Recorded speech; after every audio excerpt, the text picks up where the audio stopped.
దేశ విదేశాల నుంచి వచ్చే రంగురంగుల పక్షుల కిలకిల రావాలతో తిరుపతి జిల్లా పర్యాటక శోభను సంతరించుకుంది. అంతరించిపోతున్న అరుదైన పక్షి జాతులకు ఆవాసమైన నీలపట్టు పులికాట్ సరస్సు తీరాల్లో పక్షుల పండుగకు వేడైంది. 3 రోజుల పాటు జరగనున్న ఈ వేడుకల కోసం మొత్తం 6 ప్రాంతాలను ముస్తాబు చేశారు. కేవలం పక్షులను వీక్షించడమే కాకుండా పర్యాటకులను ఆకర్షించేందుకు హాట్ ఎయిర్ బెలూన్లు, పారాగ్లైడింగ్ వంటి సాహస క్రీడలతో పాటు ఐలాండ్ టూరిజం ఈసారి అందుబాటులోకి తెచ్చారు. 3 రోజుల ఈ వేడుకల్లో ముగింపు ఉత్సవాల్లో ముఖ్యమంత్రి చంద్రబాబు పాల్గొననున్నారు.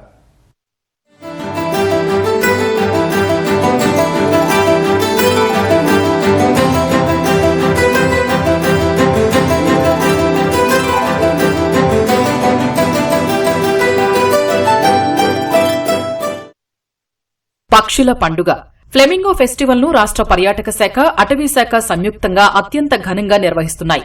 దొరవారి సత్రం మండలంలోని నేలపట్టు, సూళ్లూరుపేట పరిధిలోని పులికాట్ సరస్సు, బీవీపాలెం సహా 5 ప్రధాన ప్రాంతాల్లో ఈ వేడుకలకు ఏర్పాట్లు పూర్తయ్యాయి. దేశ విదేశాల నుంచి వలస వచ్చిన పక్షుల్ని వీక్షించేందుకు పర్యాటకులు, సందర్శకులు పెద్ద ఎత్తున తరలివస్తున్నారు. బీవీపాలెం వద్ద బోట్ షికారు, పులికాట్ అందాలు పర్యాటకుల్ని కట్టిపడేస్తున్నాయి. కూటమి ప్రభుత్వం అధికారంలోకి వచ్చాక 5 ఏళ్ల విరామానికి తెరదించుతూ గత ఏడాది తొలిసారి పక్షుల పండుగ నిర్వహించారు. పర్యాటకుల నుంచి విశేష స్పందన లభించడం వల్ల 2వ ఏడాది ఫ్లెమింగో ఫెస్టివల్ నిర్వహణకు ప్రభుత్వం చర్యలు చేపట్టింది.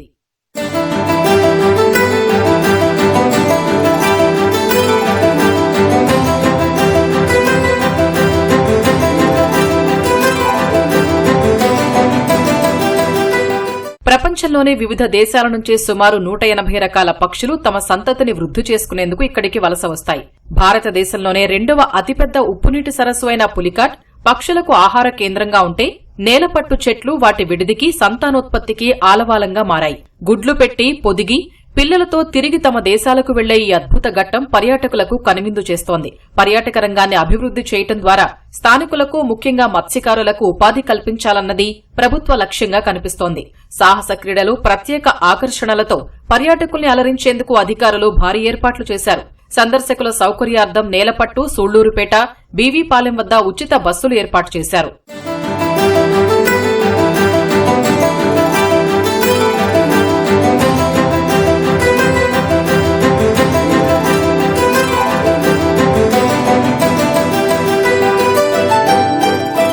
పక్షుల సంరక్షణ కోసం ఏర్పాటు చేసిన నేలపట్టు కేంద్రం ఇప్పుడు విదేశీ పక్షులతో సందడిగా మారింది. సైబీరియా, ఆస్ట్రేలియా, ఆగ్నేయాసియా దేశాల నుంచి వేల సంఖ్యలో పక్షులు వలస వచ్చి సందడి చేస్తున్నాయి. ముఖ్యంగా grey pelican, white ibis, little cormorant, openbill stork, spoonbill stork వంటి వివిధ రకాల అరుదైన విదేశీ పక్షులు విడిది చేస్తున్నాయి. ఈ పక్షుల్ని చూసేందుకు సందర్శకులు పెద్ద ఎత్తున తరలివస్తున్నారు. వచ్చేటువంటి విజిటర్స్ కి ఎటువంటి ఇబ్బందులు లేకుండా మనం చక్కగా వాళ్ళకి మంచి తాగునీరు కానీ, టాయిలెట్ ఫెసిలిటీస్, అలాగే ఈ ఎన్వైరన్మెంటల్ ఎడ్యుకేషన్ సెంటర్లో మనము పక్షుల గురించి ఒక మోడల్ డిస్ప్లే చేస్తాము. ఉదయం నుండి సాయంత్రం వరకు వీడియో అనేది ప్లే చేస్తూ ఉంటామండి. పర్యావరణం గురించి వాళ్ళకి ఒక అవగాహన రావడం కోసం. అలాగే మనకి ప్లే ఏరియా కూడా ఉంది. ఆల్ డిపార్ట్మెంట్స్ కోఆర్డినేషన్తో వచ్చేటువంటి విజిటర్స్కి ఎటువంటి ఇబ్బందులు లేకుండా అన్ని రకాల సౌకర్యాలని మనం కల్పిస్తున్నాం ఇక్కడ.